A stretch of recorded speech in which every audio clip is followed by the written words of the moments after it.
Are you sometimes overwhelmed by the news and the moral dilemmas and changes in modern medicine that now confront us each day? We'll talk about that and more in this edition of Life Matters with Brian Johnston, Western Regional Director of the National Right to Life Committee.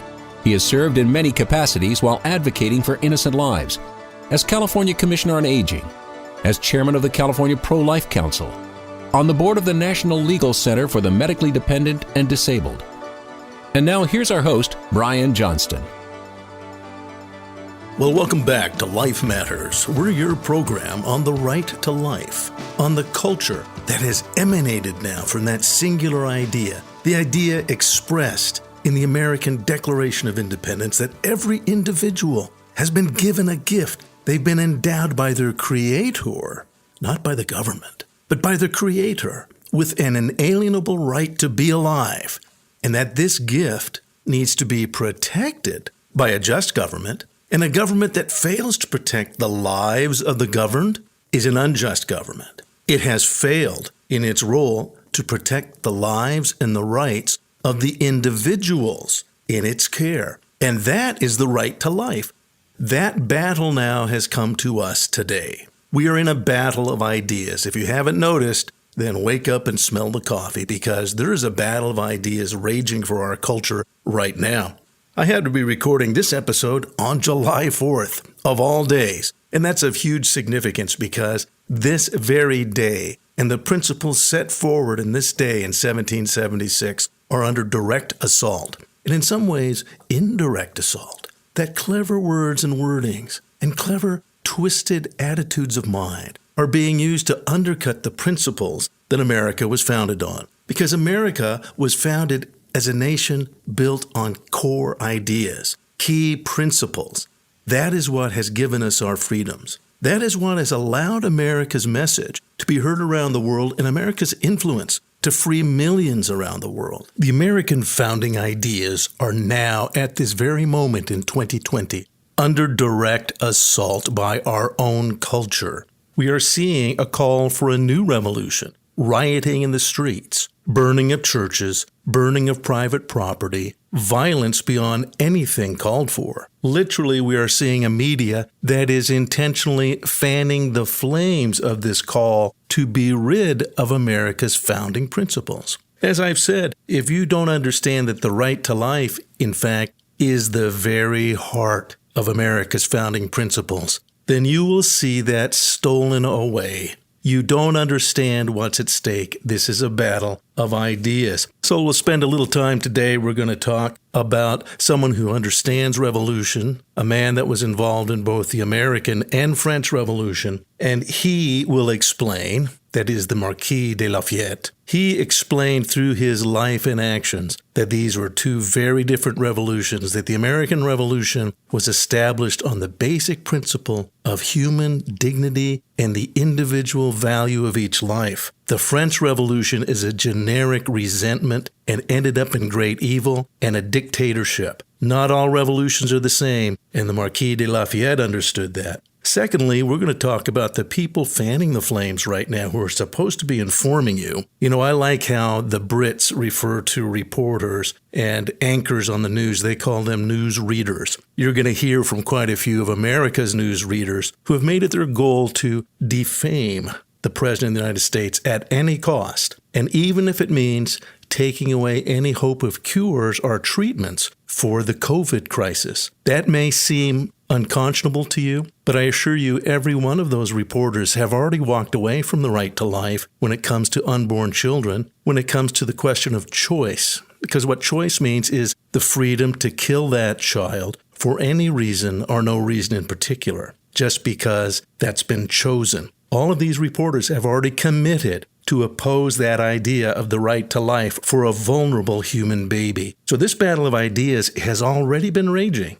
It's already all around you. But now it's taking a more serious turn. These people are calling for literal revolution. So you must understand this is a battle of ideas, and they're out to impact how you think, to get you to quit standing for life, to get you to give up on the principles this nation's been built on. Don't do that.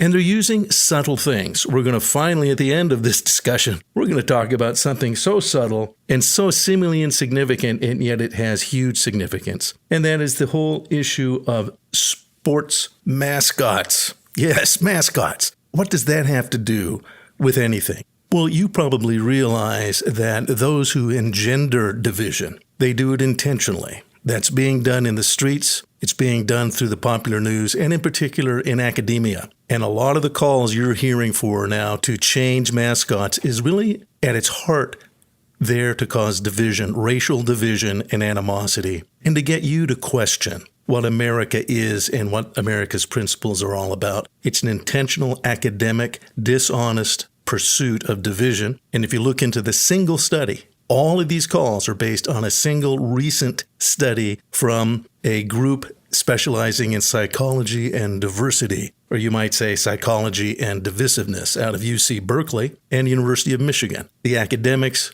are involved in the battle of ideas, and they want to impact your thinking and the thinking of your loved ones. And ultimately what's at stake really is the right to life. This really is a battle for your society and for the protection of the innocent vulnerable. And when we come back, we're going to talk about, in particular, the contrast with the French, a French hero of the American Revolution, General Marquis de Lafayette. He has really impressed me as I've read his history again. You need to know about him and why he fought for the American Revolution, but in fact fought against. While he initially had supported it, he fought against the French Revolution. So if you think in the battle of ideas all revolutions are good, that's not the case. You need to understand the contrast in the battle, literally battle of ideas when it comes to the revolutions and the principles that were fought for. We're going to talk about General Marquis de Lafayette. And also later, we're going to talk about, of all things, we're going to talk about sports mascots. What?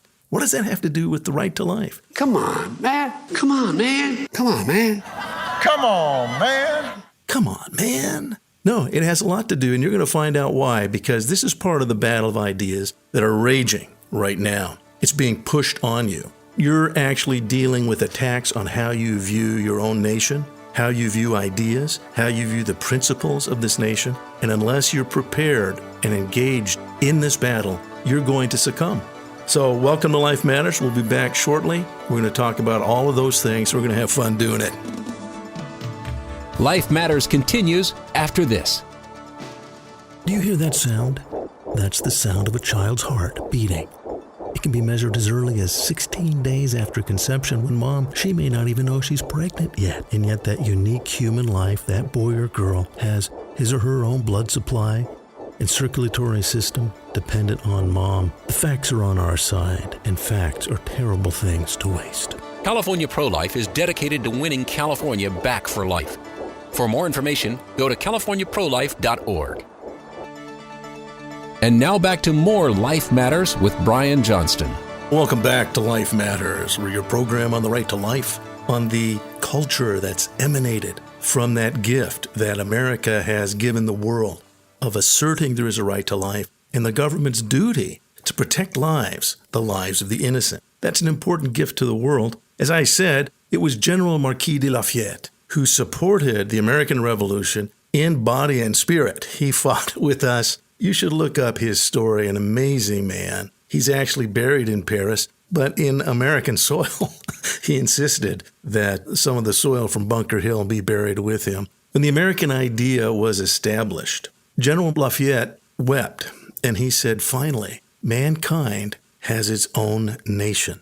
That's very significant. I want you to understand that. He said mankind has its own nation. And what he was talking about is that up until that moment in history, when a government came into existence, it typically came into existence, and the first thing it did is it strengthened that government and centralized that power and ensured that that crown stayed on the proper heads. And that's been the nature of government throughout history. Something different happened in the American Revolution, and the ideals presented in the American founding in both our Declaration and in the Constitution, and in the many other founding documents I recommend you be familiar with, whether they be the Federalist Papers or any of the other writings of the founders. Very important to understand these ideas because we're a nation of ideas. So Lafayette was pointing out that it is the human person and not a group. We are not formed just for Englishmen, although you're told that now. In schools, it's sad, but the education system has been co-opted, and the principles that America was built on are no longer taught. In fact, different things are taught, that we were a racist nation. That's not the case. That is clearly not the case, and no one could have been clearer in talking about it. 87 years later, Abraham Lincoln pointed that out, that we were not founded as a racist nation. He pointed out we could not, even though it was asserted that every person was created and given the gift of life and the right to be free. Our nation could not have ended slavery at that time, but they wanted to. So you should read Gettysburg Address and many of the other writings of Lincoln. And as I said, General Lafayette, who was later declared an honorary American, he understood these principles as transcendent of national origin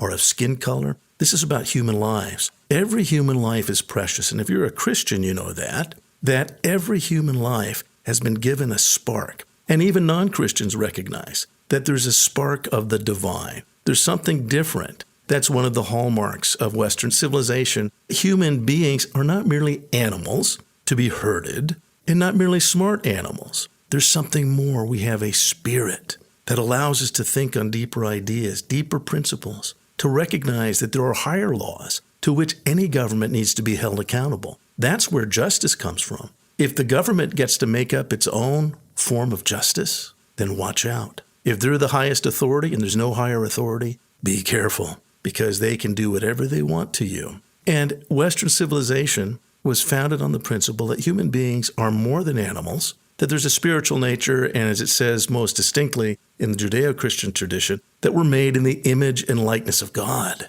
Very powerful principle.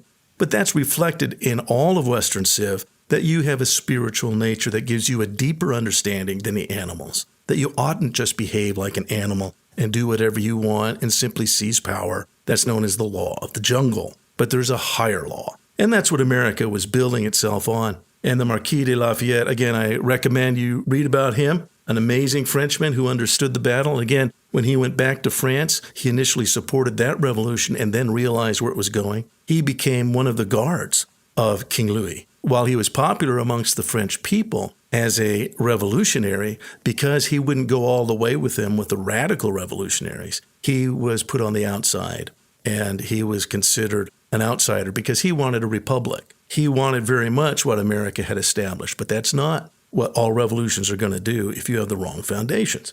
So he ended up being persecuted. He actually, though he had fought against the Austrians, when France went to war, he ended up going over to Austria's side because he had to fight against Napoleon, who embodied a revolution. And that's what happens. If you want to throw off any accountability, you're going to create a system where you get dictatorship. And that's what happened to the French. Okay, back to where we are today. We're going to hear right now about some news regarding the COVID situation. On July 2nd of this year, a very important study came out, again, looking at something we've talked about since March here on Life Matters, and that is in the COVID crisis, is there something we can do to save lives? Because life matters. And as I told you then, I happen to have studied and know about the situation with COVID because I've taken the time to dig deeper. And it's important, if you are listening to popular news, you should exercise science yourself. Don't think that you have to have a white smock or a title to exercise the principles of science. I urge you to think deeply and to question some of the quote-unquote scientific studies that are simply thrown out for political purposes. On July 2nd, we saw a study that confirmed all the previous studies that had gone into the issue of hydroxychloroquine. But when the President of the United States, back in March, said hydroxychloroquine in a French study, coincidentally, hydroxychloroquine was seen to be very effective against this particular coronavirus, against COVID-19. And he said it offers some hope. You know what happened. Immediately, the popular media swung into action in the battle of ideas. And immediately, they came up with so-called Simon Says, or you might say scientific studies, say that President Trump is a liar and he's going to kill people now. We must blame him for killing people. And science says that. Those studies were all after his statement. If you look at the previous studies, which I had done, by the way, immediately when President Trump mentioned that, I dug into hydroxychloroquine because on a family level, my brother had taken it for malaria many years ago. And if you recall, and you can go to our podcast in Life Matters, we spent several episodes on hydroxychloroquine, on how to protect yourself from COVID, on the real science. And you can go back to those episodes 110, 111, 112, and 113. Go into depth about the real science of dealing with this particular coronavirus. This is a coronavirus, very infectious, yes. And unlike another coronavirus, the common cold, it can be very, very deadly. But what a virus does is it attacks your cells. It attacks your body on the cellular level. And very quickly, to summarize, the reason hydroxychloroquine is effective isn't because it kills the virus. Hydroxychloroquine, unlike its use against malaria, when used against this virus, all that it does is it allows zinc to enter your cellular walls. Zinc is an important part of a healthy diet. Your body does not produce zinc. It has to be taken dietarily. So either you take a supplement, which I do, and I recommend strongly now in this era to do that, or you have a really good diet because it's in a lot of good vegetables. It's in meats. And zinc, you can have a lot of zinc, but you have to take it orally. Your body doesn't produce it. It's if you have the zinc in your system, that boosts your immune system. And that, by the way, is what we've known about all viruses. If you want to be protected against a virus, it isn't having the government force you wear masks. Your best initial protection is your own body. If you boost your immune system, you need to do that. When the president suggested that, he was attacked viciously. We're going to hear now from some media experts, and you'll recognize Chris Cuomo, and you'll recognize Rachel Maddow, and you'll recognize Mika Brzezinski. You know that they tell you the truth. That's their job. Listen in. The largest study to date of its kind shows that hydroxychloroquine does more bad than good for coronavirus patients. The study of 96,000 hospitalized coronavirus patients on 6 continents found that those who received that drug, promoted by Donald Trump as a, quote, game changer in the fight against the virus, had a significantly higher risk of death. Taking hydroxychloroquine, despite mounting evidence that it doesn't work against COVID-19 and could, in fact, be harmful. Mr. Trump said his hydroxychloroquine treatment would likely end today. The same day, a leading medical journal, The Lancet, warned not only does the drug not offer benefits, it could cause harm. That moved on from absurd and sort of insane to a potentially deadly threat today when The Lancet published the results of a new study. But a new study published in the medical journal The Lancet today says the drug did not help hospitalized coronavirus patients. Instead, that study says it made them more likely to die. On Monday, he announced he is taking the anti-malaria drug hydroxychloroquine. A new study links the drug to increased risk of death and heart arrhythmia in COVID patients. What they found is that patients who took chloroquine or hydroxychloroquine were 33 to 45% more likely to die. Turns out what you can lose is your life. That's according to an observational study published in The Lancet today. Seriously ill patients who were treated with hydroxychloroquine were more likely to die or develop dangerous heart problems. This study really shows that it's both medically irresponsible and probably unethical for physicians to continue to prescribe this medicine outside of those settings. Which is why leaving the door open and why the president sends a dangerous example by touting the drug constantly. Another crazy rabbit trail that he's taking Americans down. Susan Del Percio. Not just dangerous. As this study this morning shows, are crazy. It's a dangerous rabbit trail. So those are the statements of the truth tellers, the people informing America on what's true, on the facts that you should have in your mind, on the ideas that you should adhere to, that you should cling to, that you should believe in. That's what belief really means. Belief refers to that which you cling to, that which you adhere to. It doesn't have to be about God. Your beliefs. There are people who have passionate beliefs that are wrong, and some people don't care. They're going to cling to them bitterly, if you will. They're bitter clingers to certain beliefs, and you just heard that from America's news sources. But on July 2nd, a study came out, again, just recently, confirming what we knew before the president made any comments. There were incredible studies in the International Journal of Immunology, in the International Journals of Infectious Diseases, because throughout the world, we've been dealing with viruses and coronaviruses and infectious diseases. And in reality, there's treatments available that have proven to be effective. One has been hydroxychloroquine. I explained earlier how it allows zinc to be effective. That's the reason. That's what science has shown. So again, while we're on that, I'll remind you, make sure your immune system is boosted. Make sure you, in particular, any loved ones that are vulnerable, you know the real facts of this. It's actually the elderly, the most vulnerable, and those in long-term care facilities that sadly, some governments have sent COVID into those facilities. They have not offered treatments. They have not offered preventatives. And yet this has been proven to be a preventative. And you've heard how the media wants to treat it and how really specifically they're using this false science to talk about Donald Trump and defame him. And they're willing for people to die. If what they're saying isn't true, think about it. They don't care. And again, if you're pro-life, you know, they don't care about human babies. They care about and cling to other ideas. And those ideas are the most important thing to them. So you're in a battle of ideas. Get the facts, very important. We're going to switch gears slightly because there's more coming at us, and it's unbelievable. One that I've been stunned by is apparently the Washington Redskins have to change their mascot because it's deeply, deeply offensive. And I've looked into this. I have thought about this for a while. I know folks who are Native Americans and talk to them at length. Friends of mine, George Riley, that I know here in Sacramento, he's part Blackfoot, part Iroquois. And hey, when you see George, you know that he is a Native American, that he's the real thing. Many of you know that I study comparative languages and that I taught in Sonoma County, California. In part of my studies, I studied the Pomo language, and I know many Pomo Indians. But the fact is that almost every Native American that I've talked to, they're not offended by that. And I'll give you that example. You know that I'm of Irish heritage and stock, pretty fresh. And yeah, sometimes it's ridiculous. Sometimes it's funny when people mock the Irish as fighters and drinkers. And maybe I should be offended deeply about Notre Dame's mascot, that fighting leprechaun. How offensive, how mean. Come on, that would be immature. When we talk about mascots, it's trying to be a form of compliment. There's character qualities. And as you know, hey, the Irish can be tenacious. So that's fine. I think it's good to be tenacious. But as Davy Crockett said, make sure you're right and then go ahead. So we have to make sure what's right and true. But I'm not offended, and maybe I should be, but I'm not.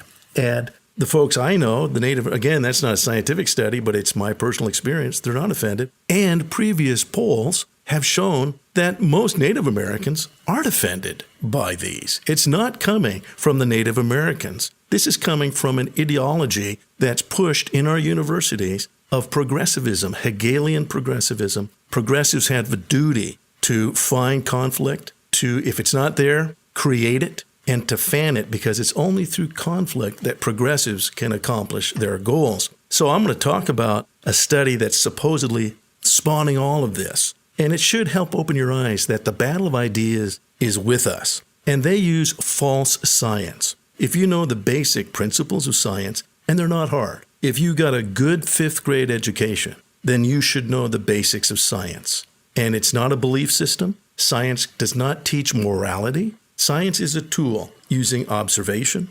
hypothesis. That's an idea you come up with. Then you test that hypothesis, and then you come to a conclusion.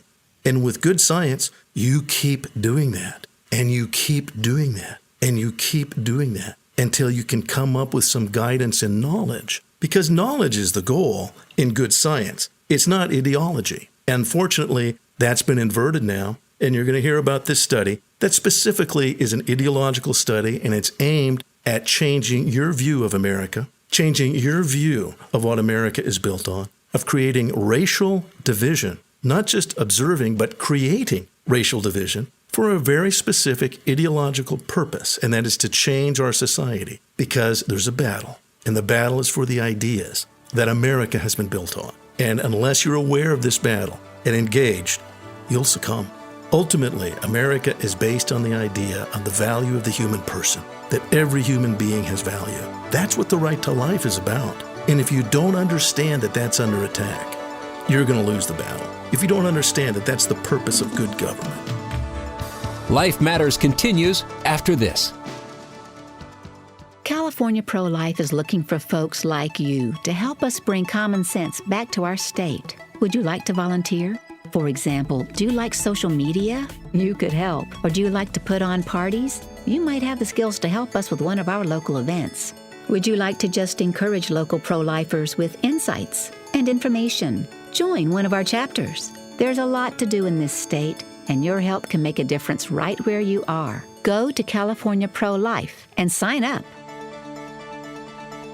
And now back to more Life Matters with Brian Johnston.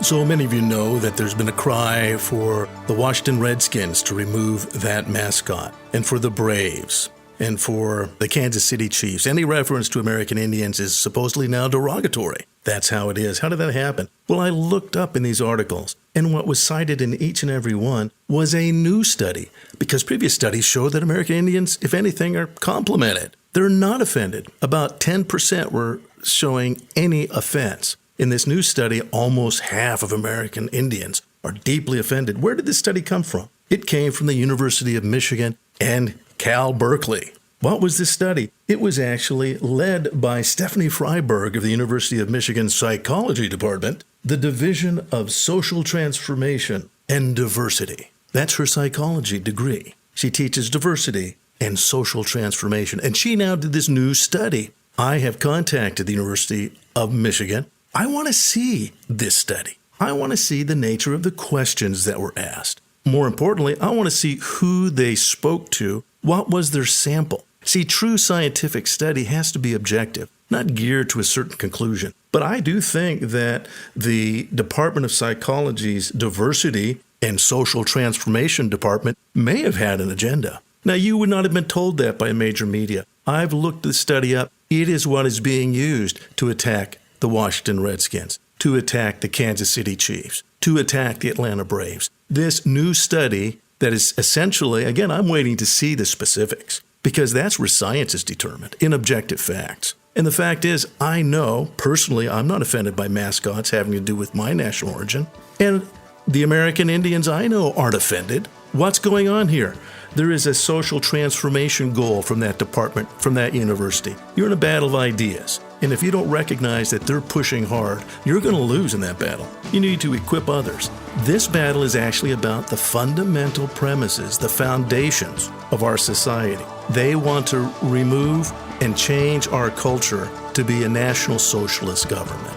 That's very ominous. It'll be based on groups, not based on individual rights. That's chilling. Be prepared in this battle. Understand that the right to life emanates from principles in natural law, principles that are self-evident truths. You can see these principles. Our founders knew that. And you and I have a duty to stand for these principles, because the battle is real and life matters. Life Matters is a production of the California Pro-Life Council, the state affiliate of National Right to Life.